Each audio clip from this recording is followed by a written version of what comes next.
We have started. Okay, thank you very much. Hello, everyone.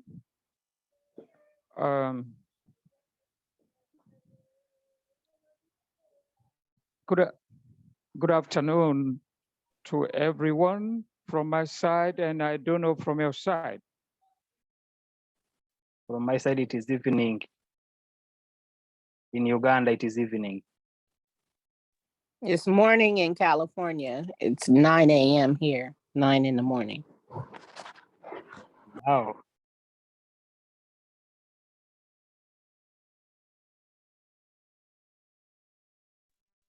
Carlos, you are muted. You are muted. I see you are muted. I can't hear you. Oh, okay, sorry. From Guinea.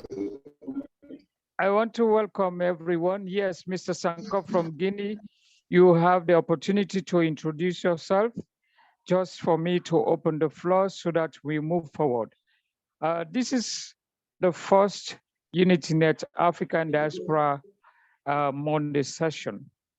The first week, well, this is not the first week, but this is our first week in January that we are having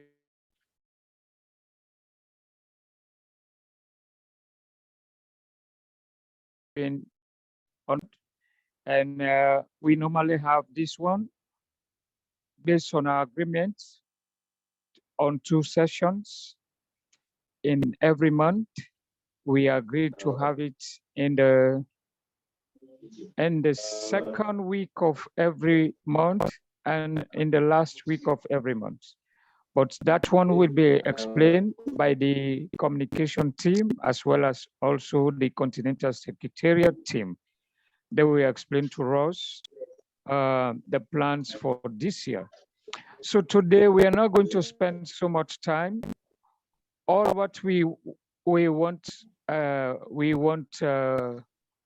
get from partners is, number one, is for every chapter to introduce the chapter itself, the plans they have, their expectations for 2023, and how we can synchronize those ones at African level regards to the board working on so many strategic issues this year as to what we can do on the first.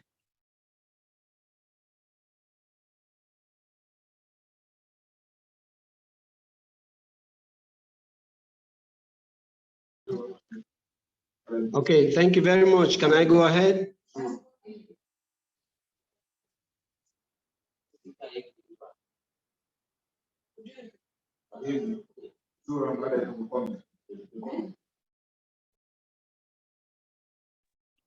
Carlos has lost his audio and video.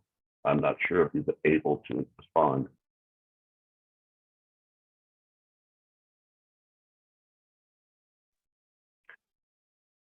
Carlos, are you there? Can you hear us?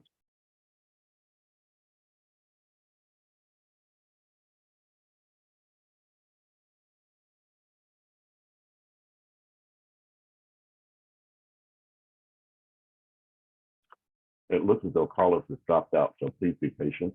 In the meantime, yes, Gaspar, since you're there, Mohammed, if you can, go ahead and announce yourself, introduce yourself. And if you can briefly show your video, we are streaming if you have that capacity. Ayodele, I see you're here too. Would you like to introduce yourself?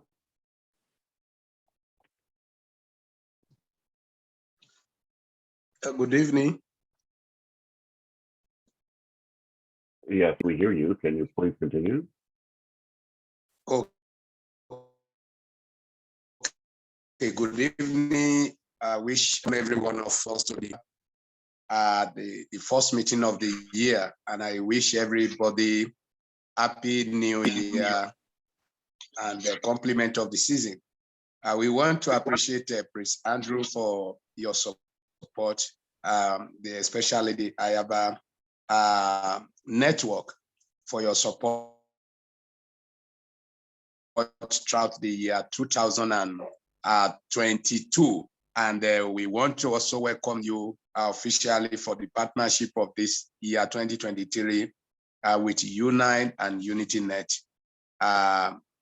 UnityNet Africa and Diaspora. So we want to appreciate you. We cannot take you for granted, especially with the media team. So we really appreciate you because you have been a supportive team, and not just a team, you have been playing a leadership role and a real stakeholder in this UnityNet. So I appreciate you, sir, on behalf of the media team of Unite.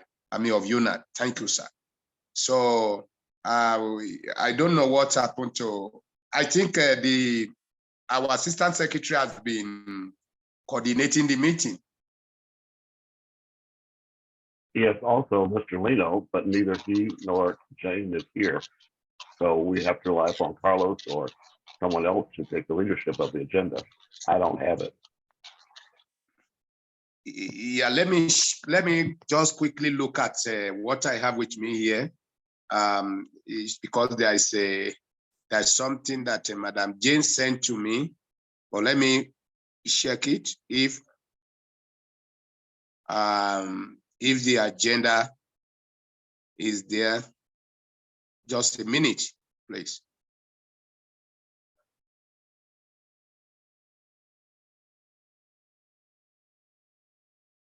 That's an opening remark, which it has been done by the continental president. I think the next agenda now is introductions. I don't know if they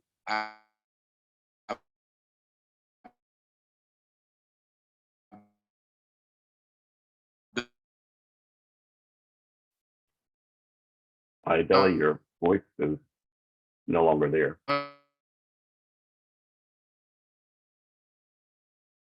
that I think I came late to the meeting because I'm at home right now. So I don't know, sir.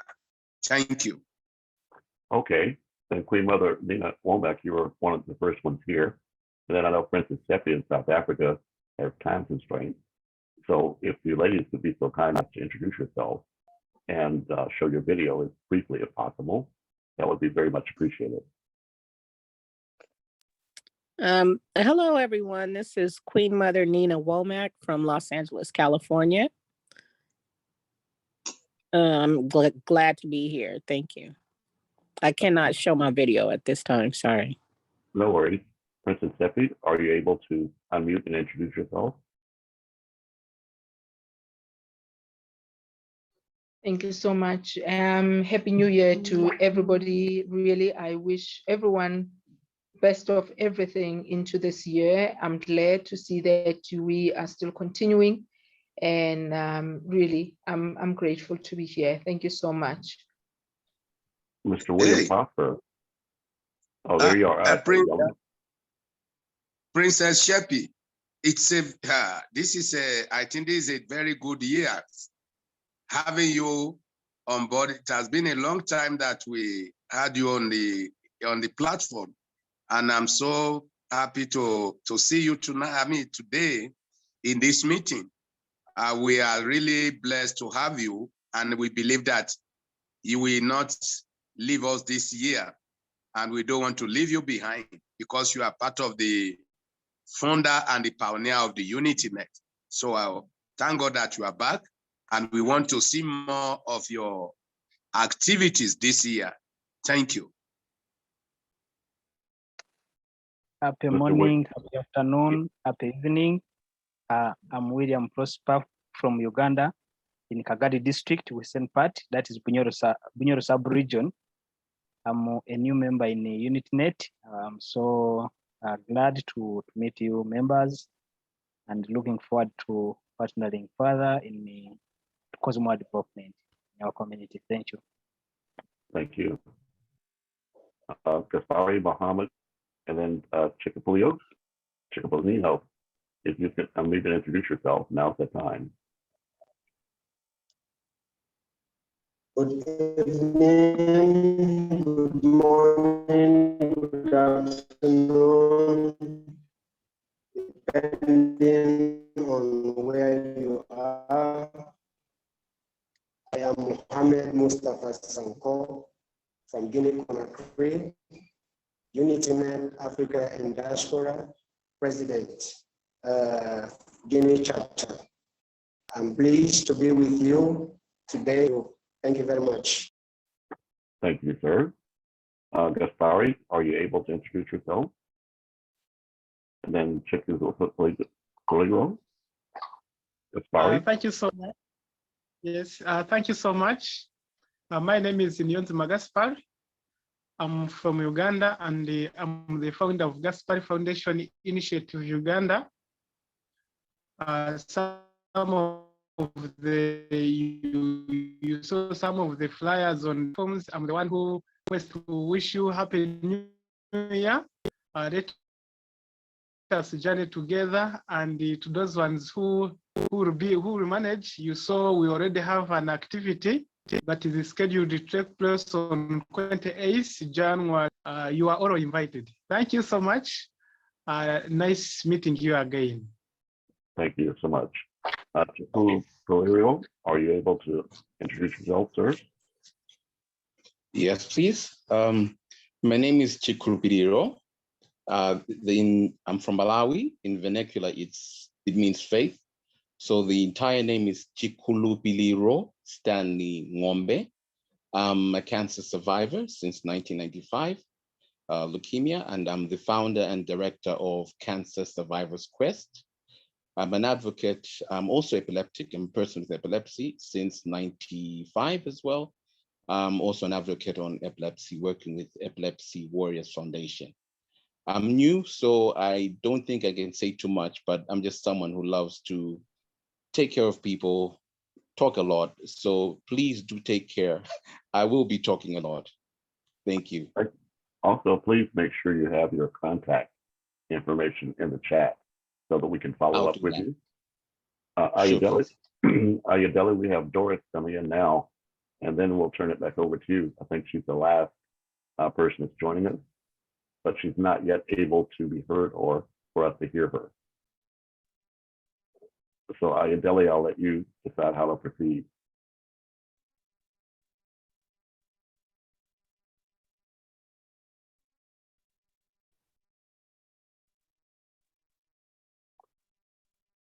And as we all know, technology is only great when it works, but it's working. I do want to take this opportunity to say that I am Andrew Williams Jr., and I'm happy to provide the hosting for these weekly events. They've been happening now since 2021, throughout 2022. You're back, Ayodele? Okay, thank you, Prince Andrew, for the introductions of the team members that are on board.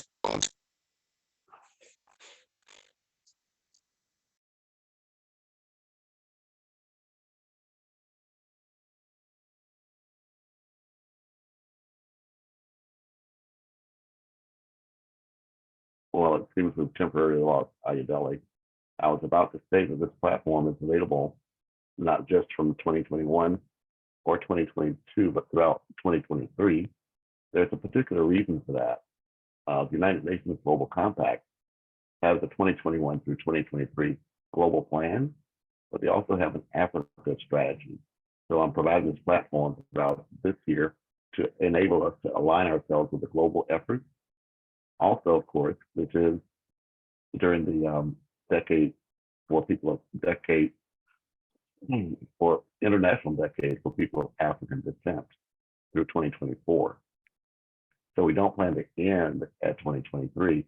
We'll continue through 2024 and throughout the rest of the decade, because this is also the decade of action to deliver the Sustainable Development Goals. So those are the overarching plans that we have. Many of you may know or may not know that the United Nations has just recently launched a permanent forum for people of African descent. So I hope that what we do here can have a global impact. And I urge you to educate yourself about how what you're doing in your local community does have global impact, so that we can show the world that we are united around the world. The title of this is Africa and the Diaspora UnityNet Group. So we do look forward to finding ways we connect with those people that you know from your countries that are in the diaspora and have them to participate with this as well. We're only the ones that provide the framework and the foundation, but the idea is for us to have members to actively utilize this project to share with us what they're doing around the world that has impact on their local community and worldwide. I see we have Lloyd Helferty joining us now. AHIABGA is still not here, so I'll be the one to moderate it until AHIABGA gets back. I see Lloyd Helferty has joined us with this video, but not yet with audio. So Lloyd, let me know when you can hear us. We're just getting to the introduction. So now, Lloyd, it's the perfect timing. You're never late, you're always right on time. Now I don't know what you just were talking about. I just started hearing my name, so I don't know what I'm supposed to be saying. You're supposed to introduce yourself, Lloyd. We're in the introduction phase, that's all. Just a minute. Right, yeah, okay, so Lloyd Helferty. So I am in Markham, Ontario, Canada, in the Dawn watershed north of Lake Ontario in the Greater Toronto area. And I have an organization called Drawdown Markham. I am a Goodwill Ambassador for the 5 Points Youth Foundation, which is, of course, where Andrew is based in Los Angeles. So I am the Goodwill Ambassador for Canada, La Francophonie, the Commonwealth of Nations and Turtle Island communities. And we are implementing programs of peace, reconciliation, and forgiveness in all our local communities.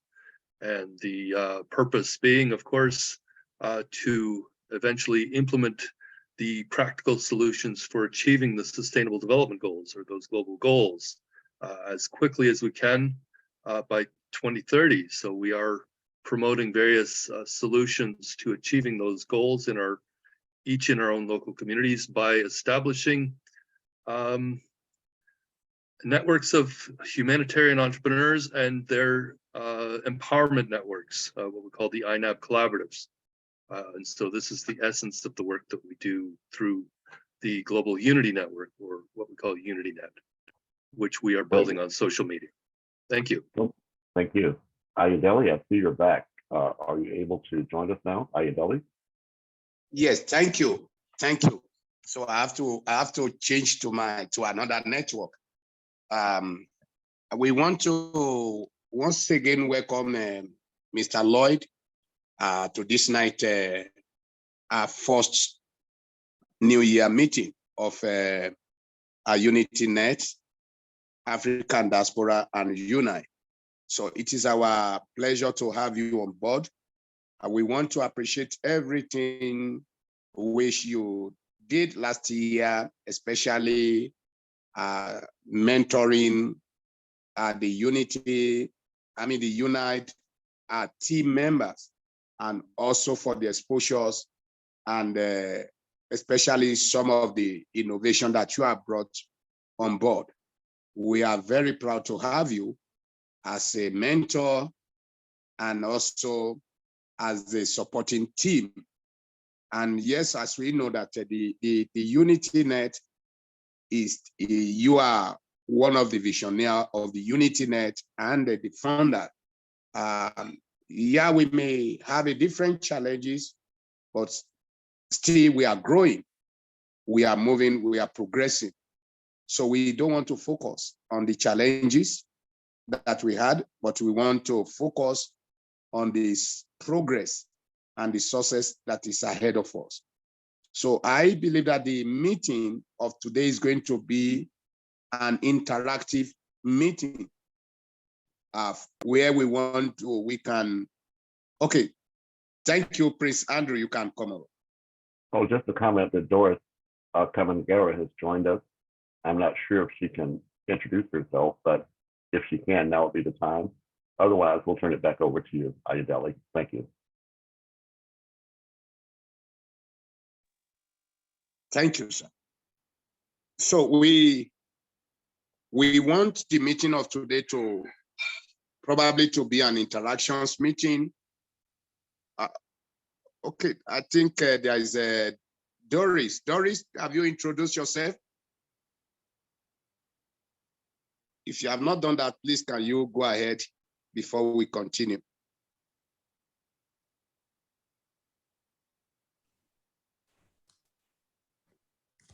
Thank you so much, Bishop Ayodele. Sorry, I have poor connection. That's why I joined in late. I hope you can hear me. Yes, go ahead. We can hear you very loud. Good evening from.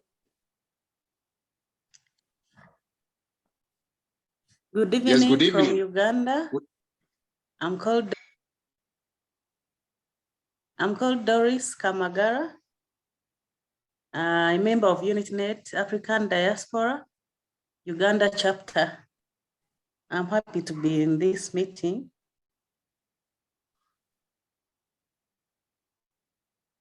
Okay, thank you, Madam Doris.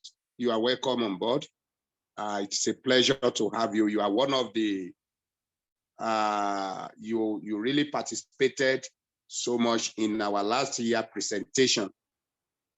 Maybe we are going to put this one in one of our this year planning that maybe by the time this year will be ending, maybe we're going to be giving an award, especially to people who are full members and full active members of UnityNet, especially to encourage people in participating in most of our presentation, because it's not going to be encouraging if there is a presentation or we bring people on board to come and do a presentation and no one is on board to listening to them or to attend the presentation.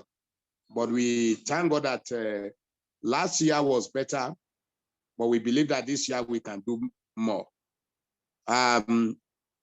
Probably maybe if there's going to be a comment concerning last year presentation, some of the presentation that was made, and if there's any, maybe there are some area where we need to do more, or where we need to adjust, or if there's any observation or any advice or any suggestion concerning year 2022 presentation, then before we can now talk of year 2023, what suggestion of what we can do and how we can strengthen every chapter, because I believe that some of our chapters are not doing very well.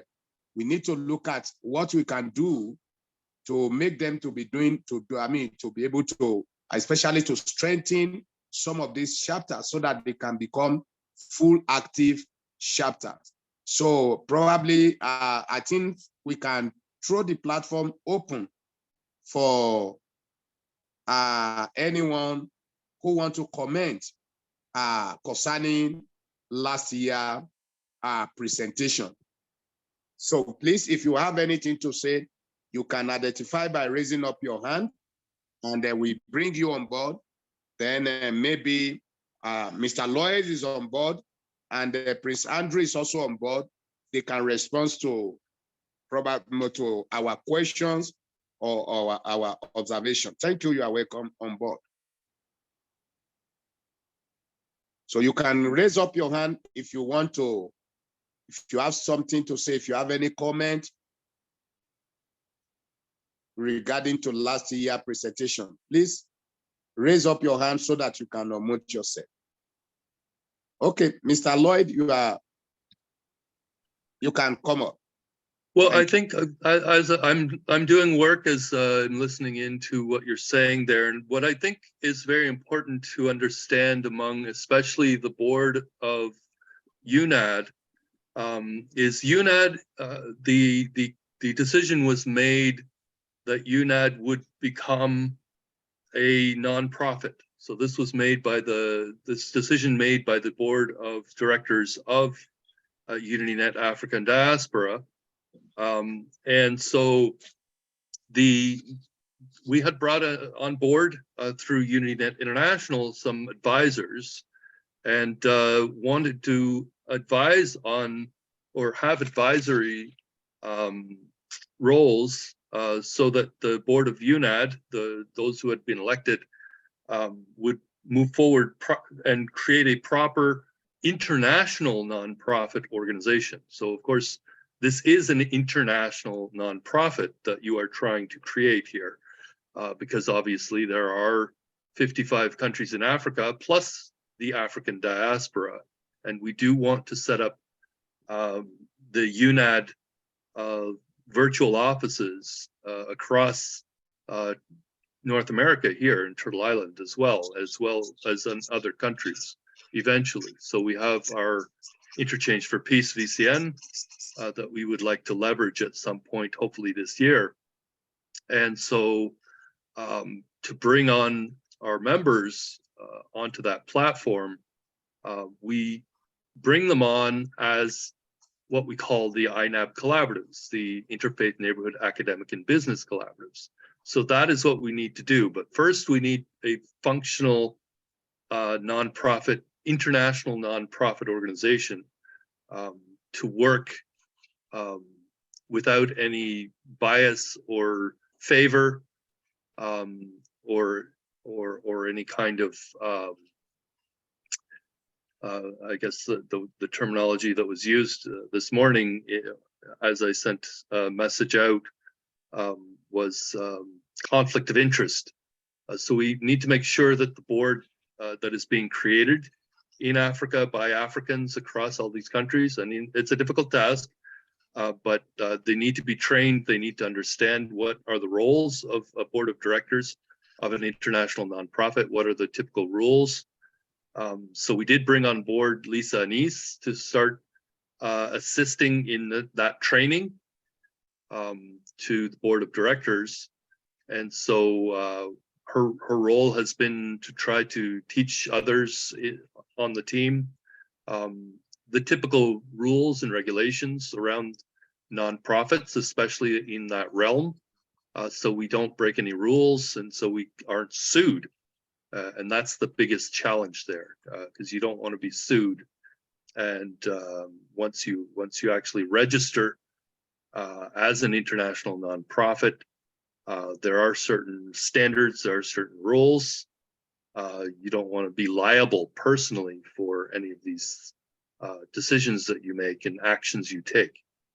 And so we do obviously through UnityNet International want to have that partner in Africa with a very strong board of directors and a strong organization, because what we are wanting to do, of course, is create a model where we are trialing and testing a new system of finance, which is this regenerative financing system, the REFI, that Carbon Shot Earth and others in our network are also trying to move forward.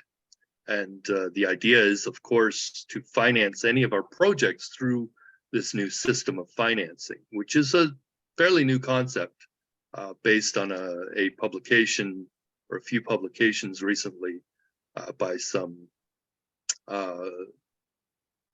economists that won the Nobel Prize.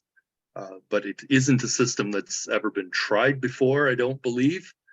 And so there are a number of cryptocurrency companies out there that would likely wish to partner with us if we had these systems in place and our network in place, so we can trial out these new regenerative financing systems.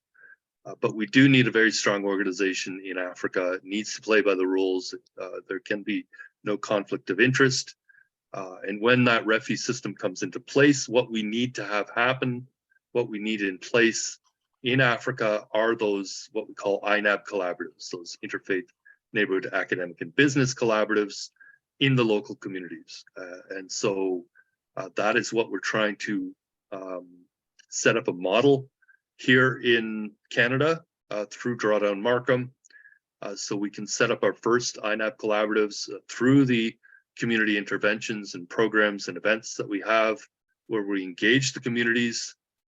We create these cooperatives at the local level with these multi-stakeholder partnership using this template. We have the 8-sector partnership.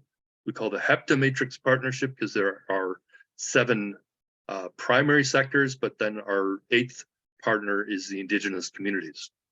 And so we are trying to set up that model. And when we do our events, we're hoping that the African communities where we have some strong networks existing, especially the partnerships with the both the Indigenous peoples, but also the those communities that are, for instance, of displaced people in the refugee camps, or people that are in those NGOs, especially that we want to support through the REFI, the regenerative financing systems. So we will want to have a very strong UnityNet international organization that is starting to establish those INAB collaboratives, because those INAB collaboratives is how that REFI financing is going to function. Without them, the financing will not flow through those systems. So that's my main comments. Great. Thank you so much, Lloyd. Ayodele, are you there?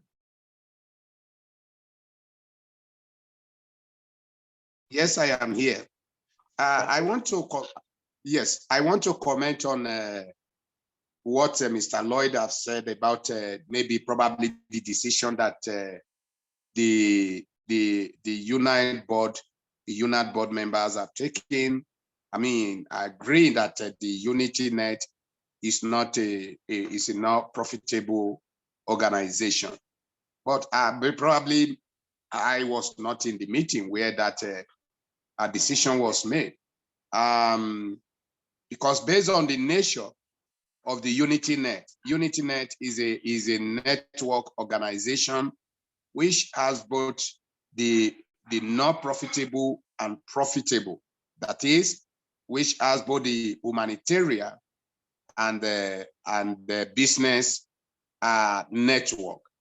So, because I don't see any reason why we should not register UnityNet as both profitable and not profitable organization, because there's a lot. If we are going, for example, if we are going to involve in agriculture or in any form of a profitable project, either education or whatever, automatically it is not, when it comes to the profit, I mean, maybe an institution that generates income, then automatically it is not, it's no longer fully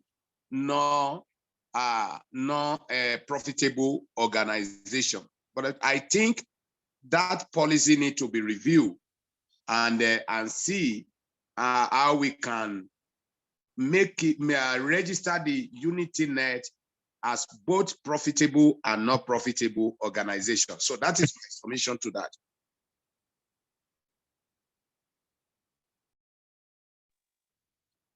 You need to unmute yourself, Andrew. Thank you. I'd like to ask if Ayodele and you to take this particular part of the conversation offline, which deals with background information that may not be relevant to the general public that we have here.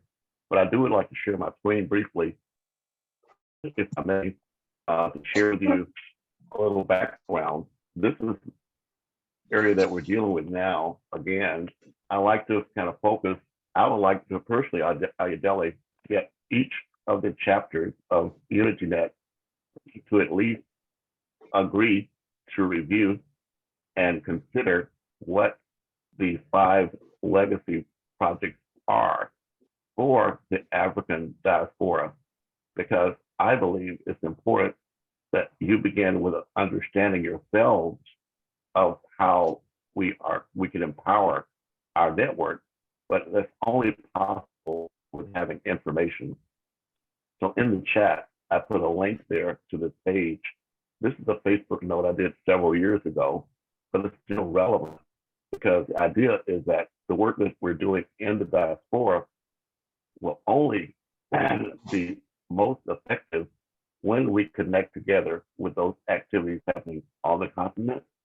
And when I say in the diaspora, not just here in the United States, but each of the countries or most of the countries of the African Union, they actually have a diaspora commission.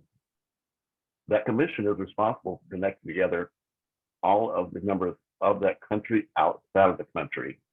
So AHIABGA, I believe we could certainly begin to empower ourselves as we go forward by having those chapters that are in countries that have these diaspora commissions to investigate developing relationships with them. In terms of the organizational structure, everyone on earth can associate with themselves. Any group of people can have an unincorporated association, which we are doing. But again, it's up to us individually to have a commonality of an understanding between and among our chapters to work together. But just briefly, I do want to touch on these 5 legacy projects. The first one is an African diaspora skills database. And I would urge us to think about also ways we can take this framework and adapt it to what our own needs are. You may have heard Lloyd Helferty mention INAB. That's an acronym for Interfaith, Neighborhood, Business, and Academic Collaboratives. So technically, you have all of those sectors within each of your working groups to make sure we leave no one behind.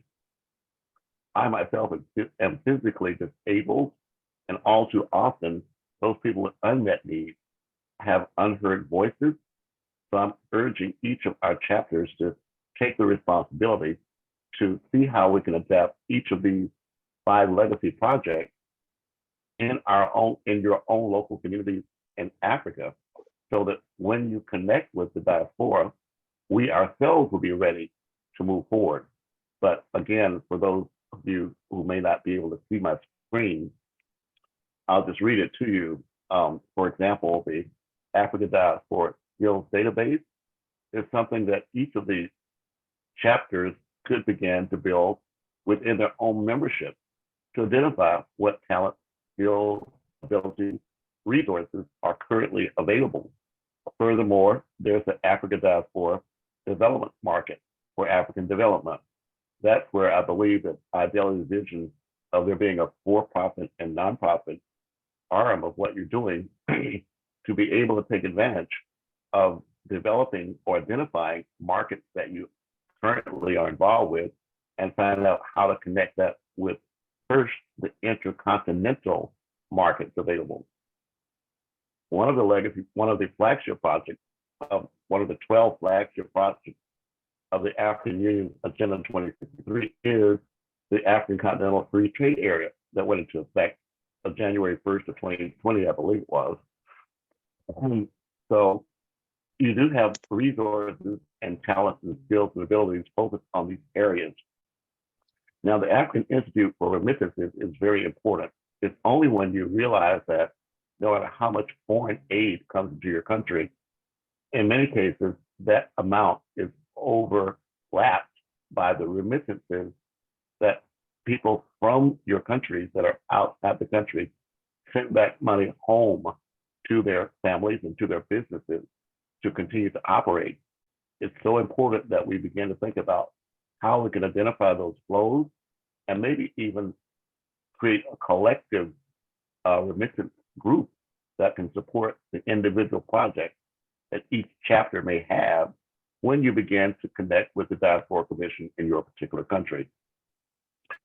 There's also an Africa Diaspora Investment Fund. So that's looking forward to the future. Our efforts have to be aligned with those of other peoples in the world. The Chinese, for example, have a 50-year plan. So do most other countries. I believe here in America, as you know, Lloyd, on Turtle Island, the Native American Indians here believe you have to plan 7 generations ahead in order for us to have continuity in our communities. Fourth, of course, is the Africa Diaspora. Fifth is Africa Diaspora Volunteer Corps. Technically, all of us are volunteering our time, energy, and efforts to what we're doing here. But I believe we can actually become much stronger as we formally agree to identify and then collectively work together. I'm going to end it there. I did put a link to this in the chat. It gives you a background on when this actually began back on May 12th, 2012 in South Africa. So I'm, of course, very pleased that Princess Kepi is here, representing the Gauteng area, which is the cradle of humankind. So technically, we have all the tools and resources in our fingertips, but it's up to us to identify and then quantify what it is that we're doing as we move forward. Thank you very much.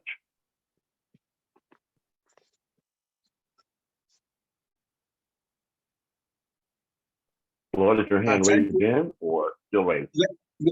Yes, thank you, Prince Andrew, for your presentation, sir. I want to support what you are saying. I think it will be very good if each chapter can be given an opportunity to start doing things on their own, because we have been having a lot of setback, especially last year, because of the issue of registration of UnityNet.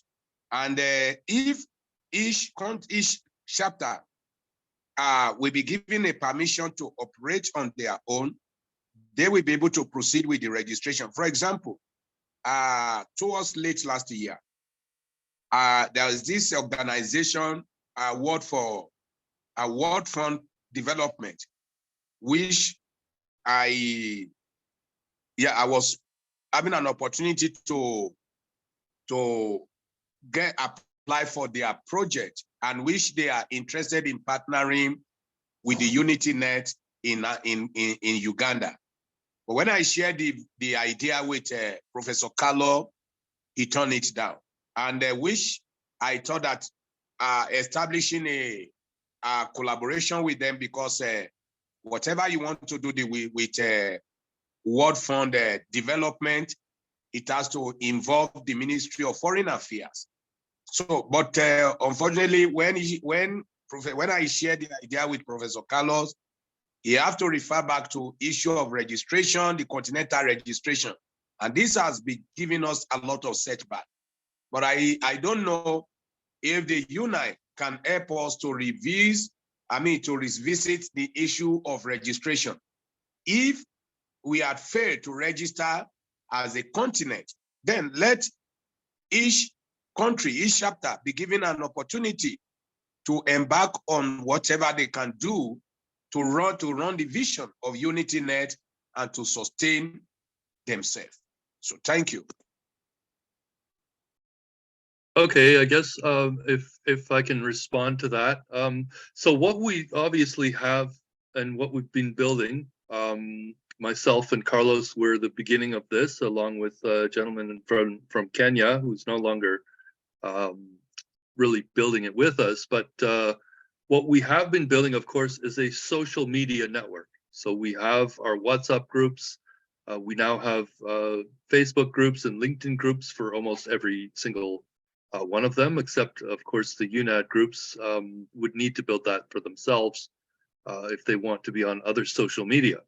You could also be using any other kinds of social media you wish. But what we are building is a global brand. It is a network that has a common theme, common goals.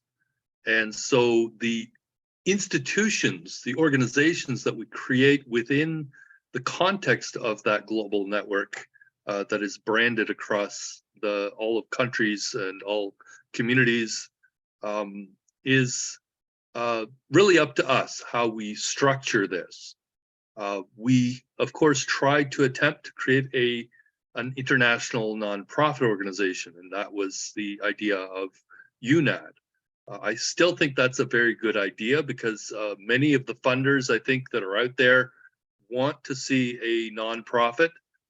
They would prefer to invest in a nonprofit, which is essentially a support network for those local INAB collaboratives, which are intended to be cooperatives.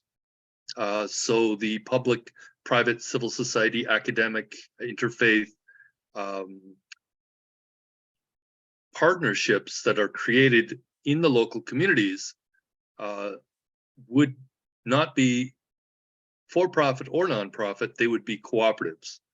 And again, that's where the financing would flow through those partnerships to the local NGOs that are in the communities. And so essentially that is where we're trying to support the nonprofit sectors, which are really the backbone of many communities, through their systems of supports for the entrepreneurs and for the other community members, especially those who are being furthest left behind in those communities. They are the voice of the voiceless. And so this is also an attempt to support what the AHIABGA, the Ad Hoc International Advisory Board of Goodwill Ambassadors, is trying to do, is to recruit nonprofits into the UN Global Compact. So we want to support those nonprofits that are in our network through this regenerative financing system, but we need the empowerment networks to be created, those INAB collaboratives, and we need the support networks for those INAB collaboratives, which are regional and national and continental and global even, as we build the continental network of networks. Well, if I may, Lloyd and AHIABGA, I would suggest that it's important to realize and remember that originally the whole concept was that we could work together collectively to impact our local communities and then build a network of us working together in our local communities to spread throughout the continent and worldwide. However, I do agree with you, AHIABGA, that seemingly sometimes red tape and bureaucracy get in the way of actually operating and doing the work that we've committed ourselves to do. We all know those in our network, people on this call now, that are actively doing very good work on one or more of the Sustainable Development Goals in their own community. Just my own personal viewpoint is that we may want to consider taking a page out of the book that Michelle Obama here in the United States put into practice through what we call the Social Innovation Fund. What that means is you find projects that are successful and then you build on that success. AHIABGA, it may be important that each of the chapters consider that their first and foremost responsibility is to build up impact in their own local community and identify what's already happening in their own communities and what they're doing that impacts, again, one or more of the Sustainable Development Goals. The reason why I keep harping on this is because there is what's called, well, Lloyd mentioned earlier, United Nations Global Compact. For those of you who don't know, that was founded back in 2000 at the same time that the Millennium Development Goals were launched by Kofi Annan. The intent was to get civil society and business to be engaged with the government to focus on 4 major areas: human rights, labor, the environment, and anti-corruption or transparency. So our effort is to find ways that we can increase the membership of that organization so that we can collectively have a more potent voice at the table, but it comes back around to who's at the table.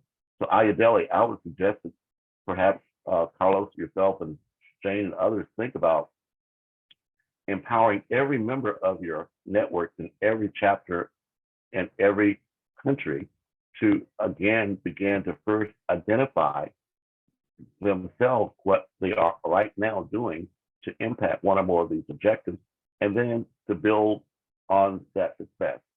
But again, that seems to be a conversation that may need to happen with the leadership so that you, at the conclusion of the discussion, you may find a way forward that will work for everyone involved. Thank you, AHIABGA, for this opportunity. Back to you. Thank you, Prince Andrew. I believe that you got me very well, and I will be happy if we can go back to the drawing board, because we wasted a year 2022, and it will not be good for this year also to just go without achieving anything from any chapter. So I believe that any chapter that is ready to work or to build a capacity, they should be given a go-ahead of doing that, as long as whatever they are doing is in line with the vision of the UnityNet. So every chapter is subscribed to the UnityNet International, so in Africa. So we should be given opportunity to do what we can do to build our chapters. And number one, what is important is reporting back to the Unity, to the UNI. Number two, probably if there's any organization which we want to partner with, we can present it to the UNI for review and look at it. This organization, what they are doing, is it in line with with our vision, with what we are doing, then, and give the approval. So to me, that is what I think is the best option for us, because this issue of yes, we can still work together at the continental level, because the continent brought us together, where we can come back together on the round table, say, what are you doing? What have you achieved in your chapter? So the structure of the continent will still be there.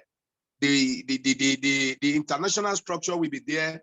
The continental structure will be there. But let each chapter be given autonomy to do anything that can bring progress and development. Thank you, sir.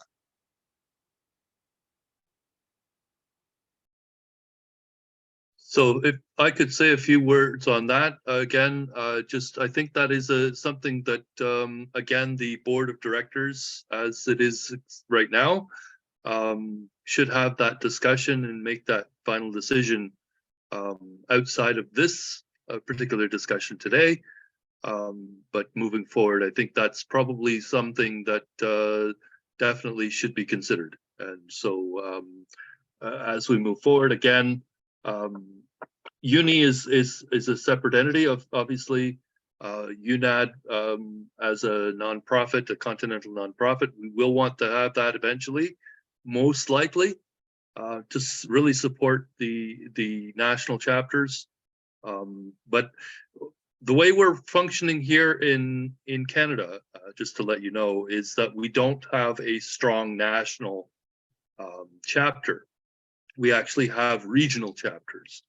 So UnityNet GTA, UnityNet Gov, which is Greater Ottawa Valley, UnityNet Greater Calgary area, UnityNet Greater Vancouver. So we're actually centered around our cities. So we are all these communities that are clustered around the cities.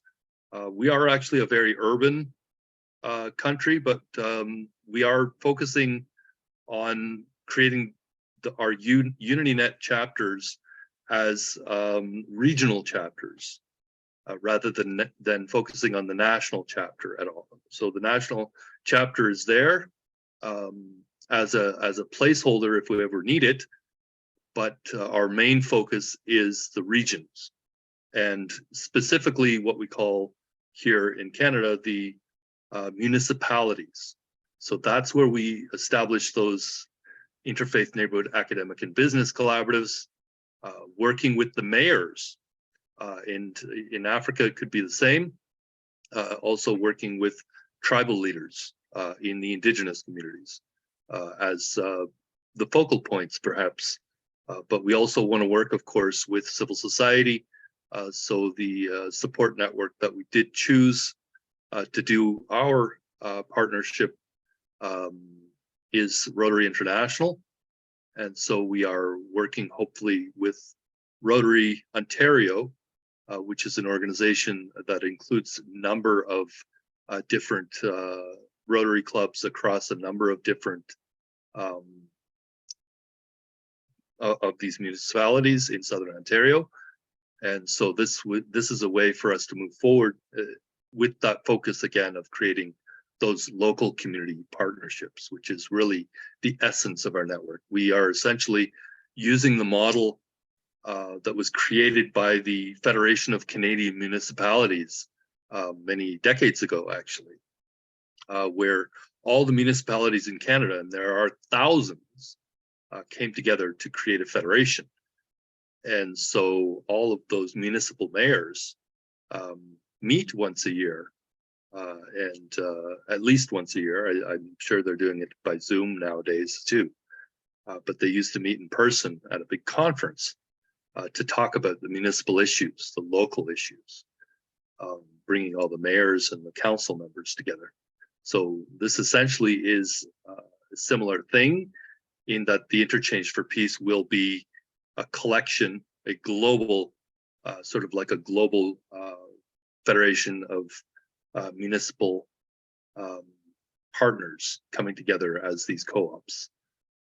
And we wish to create a model here in Canada, in the Greater Toronto Area, ideally where I am located here in Markham, and in Richmond Hill, and in Vaughan, and in Mississauga, and in Toronto, where we can perhaps also work with similar municipal partnerships in places like Calgary and Ottawa and London and Windsor and Vancouver, where we create this local net or a global network of local networks, essentially the network of networks we're creating. And however we can accomplish that, that's fine. But eventually with the financing side, it comes down to those local empowerment networks that we are creating.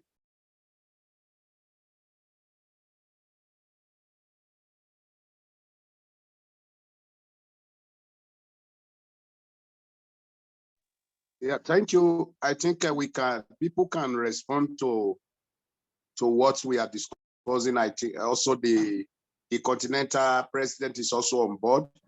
Maybe he can comment on what we have discussed so that we can, maybe in the next 15 minutes, we can close the meeting.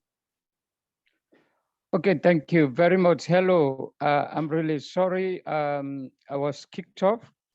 I noticed the problem was a national problem based on a network. I was thinking it was from the host. I'm sorry about it, but I'm back now. And so thank you, everyone. And once again, you are all welcome to UnityNet Africa and Diaspora, the 2023 year.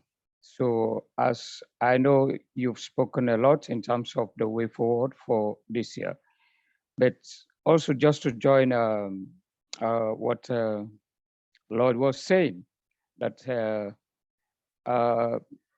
issues of what Ayodele raised up are going to be dealt with by the board, by UnityNet African Diaspora Board. And so this year we are going to look at so many things in terms of strategic policy related issues, looking at UnityNet in Africa, all operations, and we're going to look at programs or programmatical interventions and plans. And of course, we're going to look at the functionality of individual chapters or individual country chapters, those who are weak, what we can do to strengthen them, and those that are active, what we can do to ensure that we accelerate their workforce, what they are doing. And so also, we also going to have a conflict mediation team this year that will be looking at conflict mediation issues cut across, for instance, wherever there's a dispute in any chapter, and that particular body is going to responsible to ensure that they promote or bring peace onto that particular chapter or whatever difference, and many other things that we are going to look at. All right. So this year, that's exactly the focus.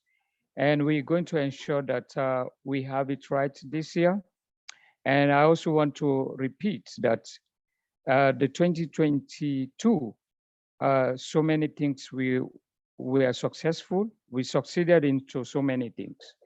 And there's a distinction we should have noted that it's not always about money, is not only about maybe projects,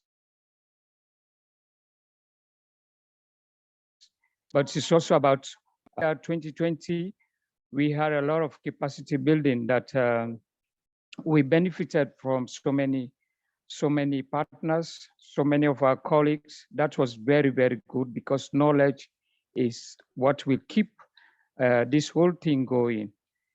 So that is very, very important. And there are so many other things that we also accomplished. So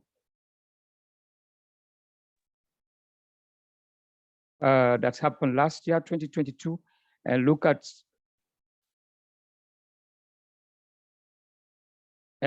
the challenges and what we can do to make 2023 best year for us to achieve more, and also work in partnership. So to strengthen our partnership, that's also the interlock that we have on board.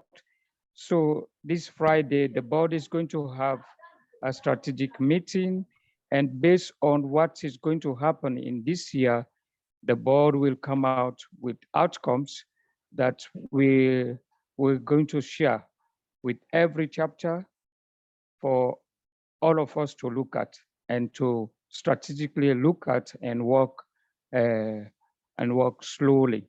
So that's what we're going to do.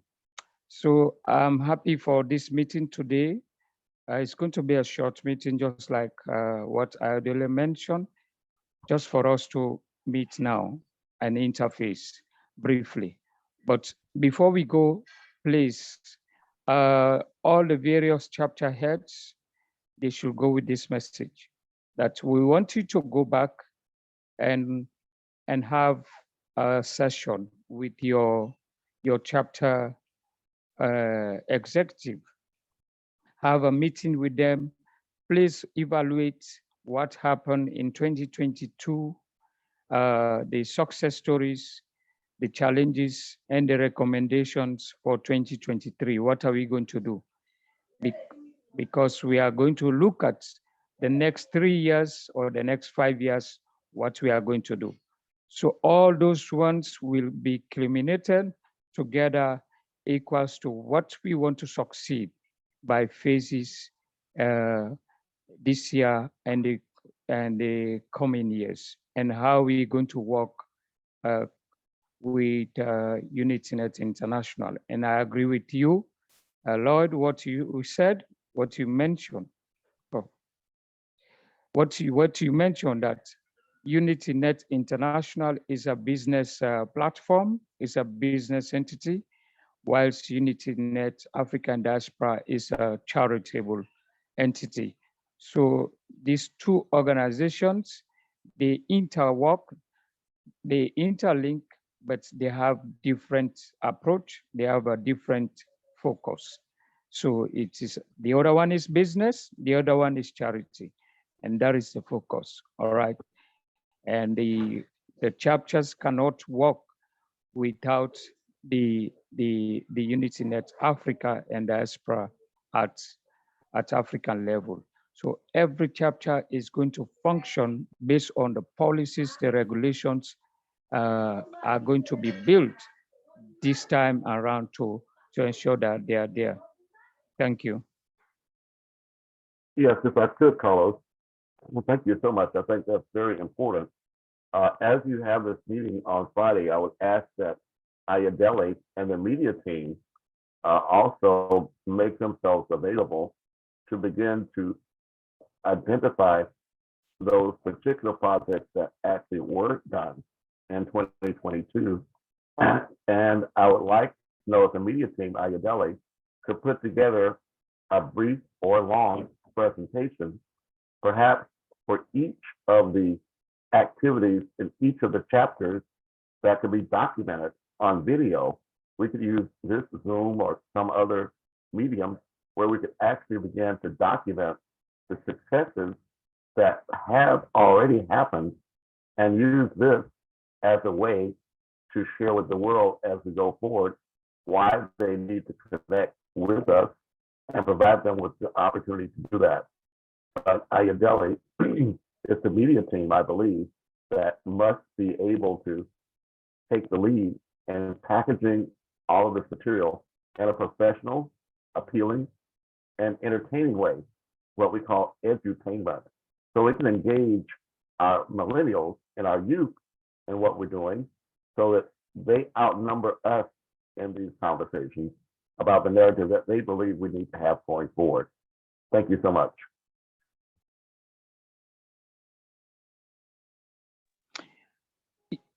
Yeah, I just want to add to what you said, Andrew. It's very true. Of course, that is the fundamental. We expect every chapter to ensure that at local level, galvanize, strengthen the partnership, or strengthen the local organizations.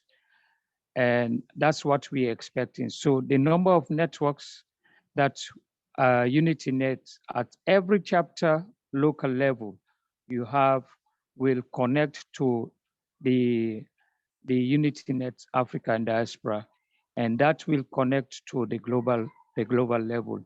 So that's exactly what we are looking out for. So for instance, in Sierra Leone, what we have done, we ensure that we have several local community-based organizations that are connected to UnityNet Africa and Diaspora Sierra Leone. So with that network as a database will help us to have a spring over to show the accumulation of the strength of our might. So that's what we are expecting this year, but that will be discussed in detail in our board meeting. That's how the strategy that each chapter is going to use to ensure. We started that one last year. And I think just for us to strengthen it this year, to see that it is in existence and it is accelerated properly. So I think what Ayodele was saying around that area is very true for us to strengthen our local networks to ensure that we are able to strengthen at African level and then at global level.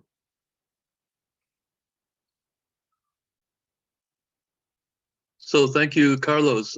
What I wanted to say, just sort of as I guess we're probably going to wrap up sometime soon, is that what we're doing, or what we have been, of course, doing, is building this social media network of networks across all of its different, what we call chapters, based on geography, and nodes based on topics of discussion that we've been having, and areas of priority where we want to have those discussions. So that it's been a dynamic method of creating a network of networks, and essentially it is multiple organizations sharing a common network. So we build the organizations we need to build in order to support the outcomes that we want to achieve. And of course, the overarching outcome, as I've been saying on the recent IGU Summit events, is to achieve what we call a globalized compassionate or collaborative regenerative economy that leaves no one behind as we head toward 2030 and what might be the next phase of the global goals following these sustainable development goals. So the SDGs right now are these 17 SDGs, but what happens in 2030, well, that's really up to the United Nations to determine, but we believe that there will be some sort of focus on regeneration, on recovery. There was just a big event in Montreal to protect nature, to restore nature. So I think there will be a strong emphasis on that as part of those next set of goals. So we believe that they might be something like the regenerative development goals as we try to regenerate our Earth, the planet, nature, try to regenerate our economies and create a new regenerative economy. We're hoping that that will be one that leaves no one behind and is collaborative and is compassionate and is localized. In other words, focuses on the local. So we are trying to create the structures that will allow the financing that is being promised to flow down to our local communities and to the local people that are really doing the groundwork, because that's where action actually happens in our local communities. We shouldn't be looking to governments to do it for us. We need to do it for ourselves. We need to do it through the partnerships we're creating at the local level in our local communities. So the structure we're creating on social media, we can share to create whatever organization we need to do to achieve that outcome. So that's what I wanted to say. Thank you.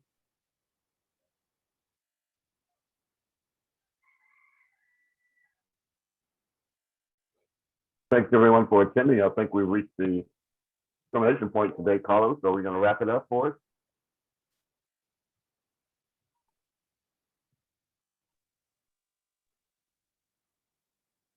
Yes, Ayodele, as I think this is a great start for all of us.